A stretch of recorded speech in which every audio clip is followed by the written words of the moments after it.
We're here with John Tatum today. It's Brainwash with Dr. Tom and Guitar Picks. We've asked John to select 20 influence songs. John, can you tell us how you came up with your list? Well, I came up with a list. I've been playing since I was about 8 years old, and originally started playing bluegrass with my family. My family played bluegrass, and I was raised in that genre. Played that for a long time, actually, until I was late teens, early 20s, and really dug it and still dig it.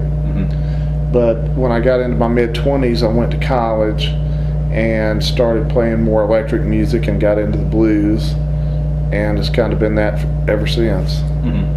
But bluegrass has still had a big effect in my life. So how old were you when you got your first guitar? God, 5. 5? Yeah. Do you remember anything you played on it?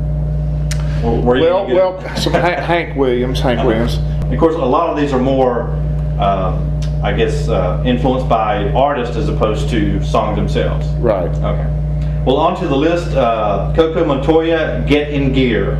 Coco Montoya I discovered about 10 years ago, and he played with John Mayall, and he played with a friend of mine, Albert Collins, and Albert Collins kind of taught him how to play, and he was the backup for Albert Collins for quite a while. Excellent player. Albert Collins passed away a few years back, but he was a great man. When he would come through Winston, he would usually give me a call. It's strange how I met him. I went to see him play back when Robert Cray was a nobody, and Albert's amp, super reverb, wouldn't work.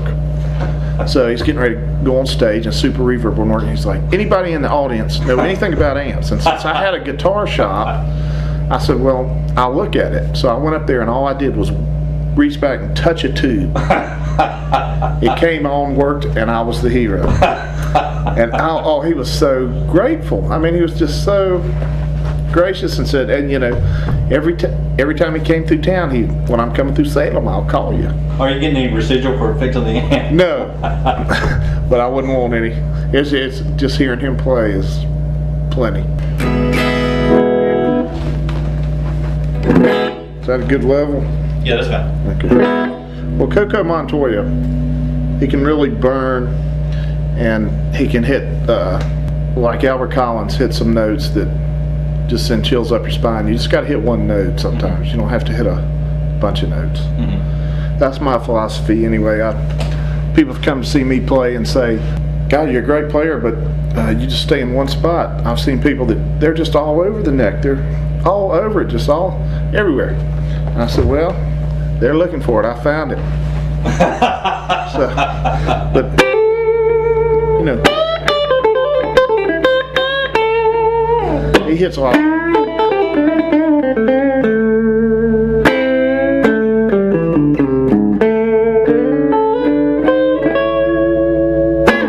But he used some of that style in this song. Tell me about your guitar right here. Well, this is a McCarty model, Paul Reed Smith, and McCarty worked for Gibson in the late 50s and was instrumental in their development of a lot of their guitars. And he got with Paul Reed Smith, and they came up with this particular model. It's got a hard tail, wrap-around tailpiece, so there's no tailpiece bridge combination. It's got humbucking pickups with coil tap on it, so you can split these pickups if you want to and get more of a thin sound. Clapton used that a lot.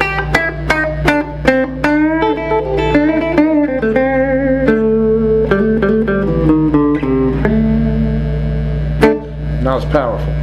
Yeah. But good sound.